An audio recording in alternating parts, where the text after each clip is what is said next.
Fêter Noël en pleine flambée des prix de l'énergie, un casse-tête pour des centaines de mairies en France. Certaines ont fait l'impasse sur les traditionnelles patinoires, les marchés de Noël ont été revus à la baisse, les illuminations sont moins grandioses, ou bien, comme la célèbre Tour Eiffel, s'éteignent plus tôt.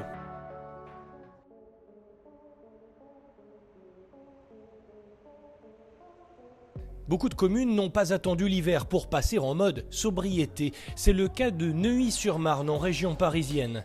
Le maire, Zarocht Bakhtiari, a compris à ses dépens que l'hiver serait rude et il est depuis parti en croisade contre ce qu'il appelle un racket. Cela a commencé fin septembre à la réception d'un courrier de son fournisseur d'énergie.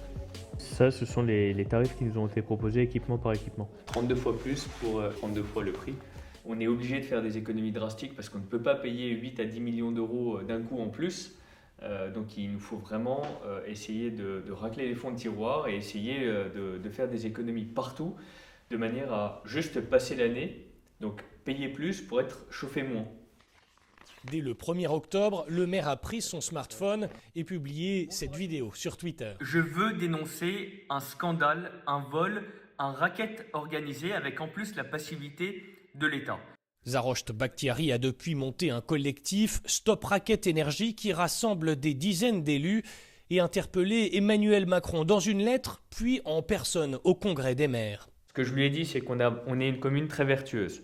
On fait énormément d'économies d'énergie, sauf qu'on n'y arrive toujours pas et on est toujours en déficit par rapport à la situation qui aurait dû être la nôtre. Donc on demande un soutien de la part de l'État.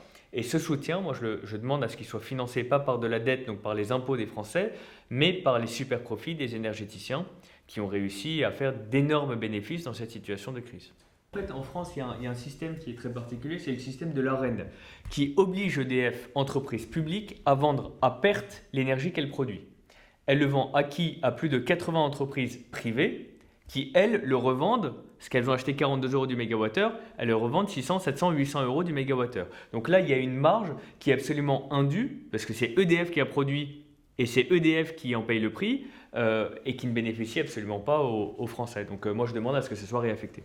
En attendant, la mairie s'efforce de consommer le moins possible. L'éclairage public a été diminué au minimum. On l'a fait en 2 étapes. Donc la première étape, ça a été de réduire sur les grands axes. Entre 22h30 et 6h30 du matin, extinction de certaines zones et réduction d'un lampadaire sur 2 là où on pouvait le faire. Et la deuxième étape, c'est à partir du 15 décembre. Là, pour le coup, on éteint d'1h du matin à 5h30 du matin dans les zones résidentielles, tout en maintenant quelques points d'éclairage pour que la perspective lumineuse ne soit pas trop effrayante et qu'on ait quand même un point lumineux à regarder en face. Mais voilà, donc on est obligé de le faire de manière à faire des économies drastiques d'énergie. Mais malgré tous les efforts qu'on fait, au final, on n'arrivera qu'à économiser que 10% de la facture globale. Donc c'est encore très loin du compte. Le chauffage a aussi été baissé un peu partout. Dans les bureaux de l'hôtel de ville, les rideaux sont fermés pour garder la chaleur. Des minuteurs ont été installés dans le bâtiment. Donc là, dans les toilettes, là, c'est très simple.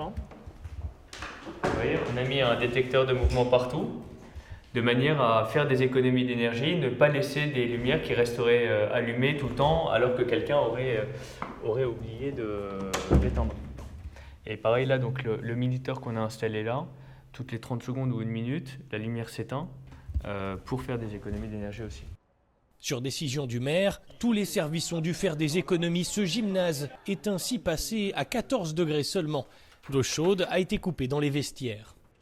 Alors en fait, les techniciens sont venus pour opérer l'arrêt de l'eau chaude sanitaire et le réglage à 14 degrés dans l'ensemble du gymnase pour tout cet hiver jusqu'au printemps. Donc là, ces douches-là, là, c'est douche froide, c'est de l'eau froide qui coule.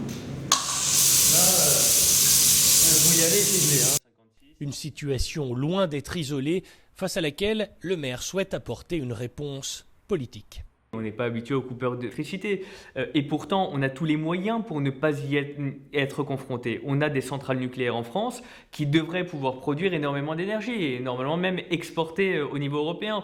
Et aujourd'hui, ça n'est pas le cas. Donc moi, ça m'effraie pour l'avenir parce que je suis jeune responsable politique français. J'espère qu'on arrivera à surmonter cette pente déclinante dans laquelle on est engagé depuis plusieurs années. Les centrales nucléaires, ce sont des générations d'impôts de Français qui ont réussi à les financer. Donc aujourd'hui, il faut que ces investissements de décennies bénéficient en premier lieu aux Français.